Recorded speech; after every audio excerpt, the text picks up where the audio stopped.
La première commission, c'est le comité directeur, c'est-à-dire il s'agit de tous les financeurs, également tous les partenaires importants se trouvent là, donc c'est-à-dire ce qu'on appelle ça un comité de pilotage, un comité directeur. Ensuite, la deuxième commission, c'est un conseil scientifique. Dans tous ces projets, il y a toujours un conseil scientifique qui est composé des historiens qui ont travaillé sur le sujet, qui ont écrit sur le sujet. Alors moi, je fais partie du conseil scientifique, je suis même le président du conseil scientifique, mais il y a des historiens qui proviennent de toutes les régions. Il y a des historiens français, mais aussi espagnols, allemands, américains, etc. Donc, la troisième commission, c'est une commission technique où on met en rapport les uns avec les autres tous les techniciens à la fois administratifs, mais aussi sur le plan de la réalisation, donc commission technique. Et la quatrième commission, c'est ce qu'on appelle une commission, un comité de travail élargi. Et dans ce comité de travail élargi se trouvent les associations qui sont intéressées par l'histoire du camp de Gurs.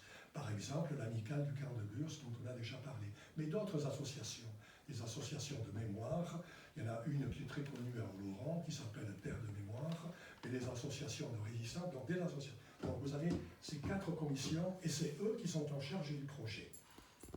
Ja, also dieses Projekt in Erfüllung zu bringen, gibt es 4 Kommissionen. Sozusagen gibt eine Kommission von Wissenschaftlern, wo auch Herr dabei ist. Die besteht halt aus Historikern aus mehreren Ländern, aus Frankreich, aus Spanien, aus Deutschland, die dann um dieses Thema arbeiten. Es gibt dann auch eine technische Kommission und es gibt auch mehrere Assoziationen, die dann auch dieses Projekt fördern. D'accord. Alors, où en est-on maintenant? Alors, on s'est adressé à un bureau d'études qui a réalisé un rapport, et ce rapport du bureau d'études, c'est une des pièces de base de tout ce que l'on va faire. Le comité, le comité scientifique, celui dont je m'occupe, le comité scientifique a terminé son travail. Et lui aussi, il a réalisé un rapport, et ce rapport donc sera la base de tout ce qui va être fait. Et à partir de cet été, un comité de pilotage important va être instauré pour lancer véritablement le projet, et je vais vous donner des détails sur ce projet. Also jetzt wird also es gab mehrere Forschungen und Studien, die jetzt abgeschlossen wurden, und die Ergebnisse werden jetzt von so einem Direktionskomitee benutzt, um jetzt das Projekt in Erfüllung zu bringen. Alors, ce projet, normalement, il doit voir le jour en 2024, dans 2 ans, en 2024. Et c'est un projet où on a décidé de mettre en avant, du moins le conseil scientifique a décidé de mettre en avant 3 axes importants. Premier axe, qui étaient les internés de Gurs? Qui sont-ils? Tous. Alors c'est important parce que les Allemands, on les connaît. Il y a des dossiers aux archives départementales, on les connaît tous, on connaît leur nom, leur prénom, etc. Mais les premiers, les Espagnols, on les connaît très mal, puisque les archives du camp ont été brûlées en 1940. Donc, les premiers qui ont été internés en 1939, on les connaît très mal. Mais on peut arriver à reconstituer les listes. Le but, c'est de reconstituer la liste des 64 000 personnes qui sont passées par Gurs. Donc ça, c'est le premier axe. Also das Projekt soll jetzt 2024 fertig gemacht werden, und das erste Ziel dieses Projekts ist herauszufinden, wer alles im Lager interniert wurde. Also zum Beispiel bei den Deutschen gibt es keine Probleme, aber zum Beispiel bei den spanischen Republikanern wurden die Archiven 1940 zerstört, und man weiß jetzt nicht mehr so recht, wer alles da war, und daher ist das Ziel, eine Liste der 60.000 Internierten zu schaffen. Le deuxième axe, c'est tout ce qui concerne l'art et la culture. En effet, dans tous les camps, que ce soit les camps d'internement en France ou les camps de concentration en Allemagne, il y a eu des personnes qui pratiquaient l'art et la culture, qui faisaient des dessins, qui faisaient des sculptures, mais aussi qui écrivaient des poésies, qui donnaient des cours. À Gurs, il y a eu cela à toutes les périodes de l'histoire du camp, et il y a eu cela d'une manière très importante, en tout cas beaucoup plus importante que dans tous les autres camps. Donc c'est pourquoi on a décidé de mettre l'accent sur l'art et la culture. L'art et la culture, si vous prenez par exemple la peinture, ça permet d'être un témoignage, voilà ce qui se passait au camp, un témoignage, mais ça permet également de donner une dimension un peu élevée. Donc on n'est pas uniquement dans la souffrance quand on parle de peinture ou quand on parle d'art. Et c'est une façon importante d'aborder le camp que de ne pas rester simplement dans la souffrance. Donc l'art et la culture. Ja, also die zweite wichtige Richtlinie dieses Projekts wäre dann die Kultur, die Kunst vom Lager zu fördern. Denn in allen den Jahren, wo das Lager existiert hat, wurde viel mit Kunst und wurde vor allem viel mit Kunst gearbeitet, zum Beispiel Gemälde oder Lieder. Und das jetzt ist wichtig, das voranzubringen, weil wenn man jetzt an ein Lager denkt, denkt man oft an Leiden und man will jetzt auch diese Seite, diese kulturelle Seite voranbringen. Et je ne voudrais pas oublier la musique, parce que vous avez vu Mélina Burlot, elle est venue vous voir hier ou avant-hier, et Mélina Burlot est quelqu'un qui a fait des études très brillantes et s'est consacrée à la musique. Et elle est actuellement en train de faire une thèse d'histoire sur l'art et la culture à Gurs, et elle a pu trouver un certain nombre de partitions, de compositions qui ont été faites à Gurs, tant dans la période espagnole que dans la période juive. Donc la musique à Gurs joue un rôle considérable, joue un rôle fondamental, et Mélina Burlot a beaucoup travaillé là-dessus. Und auch Musik spielt eine wichtige Rolle, zum Beispiel Mélina Burlot, die jetzt die meisten von euch kennen werden, die macht gerade eine Doktorarbeit über Kunst und Kultur im Lager von Gurs.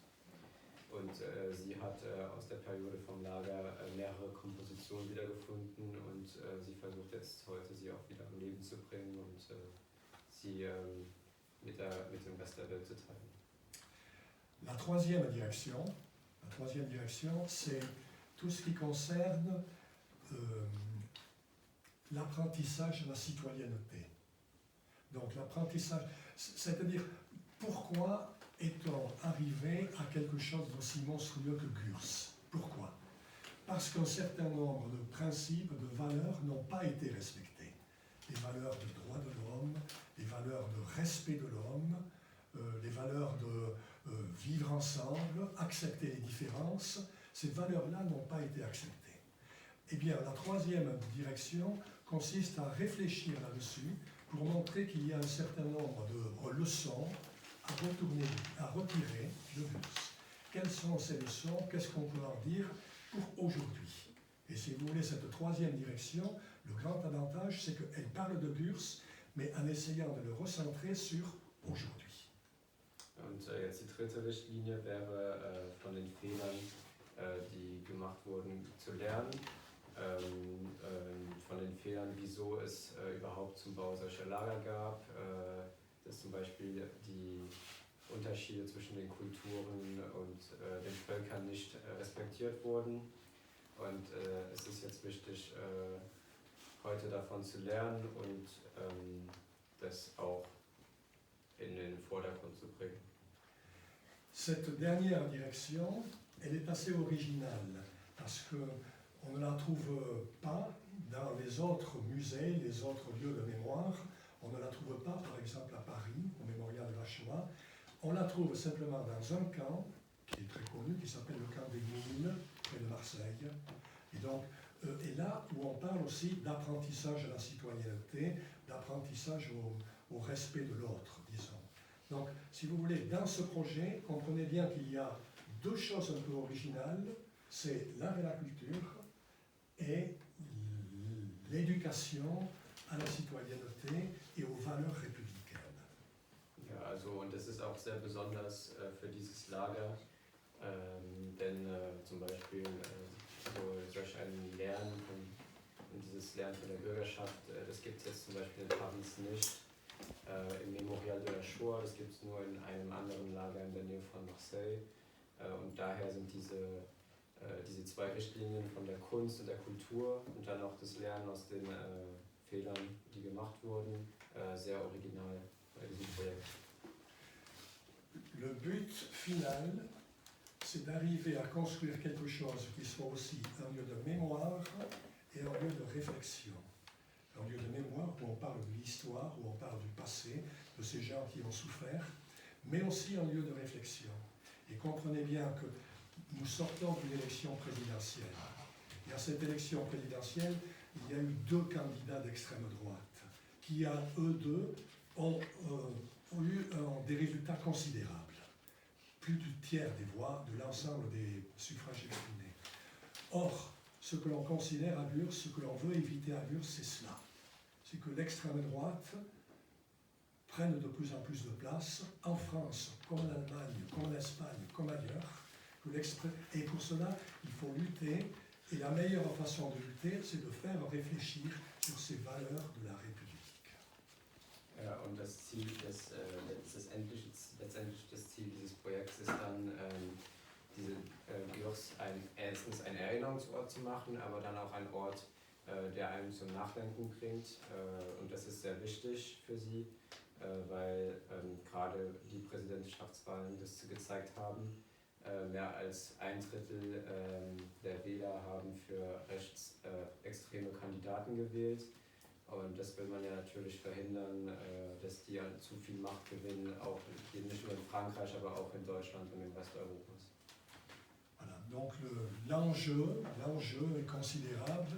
L'enjeu, c'est pas simplement la mémoire, c'est aussi la vie actuelle et c'est aussi un pari sur l'intelligence. Essayer de faire réfléchir. Donc l'enjeu est considérable.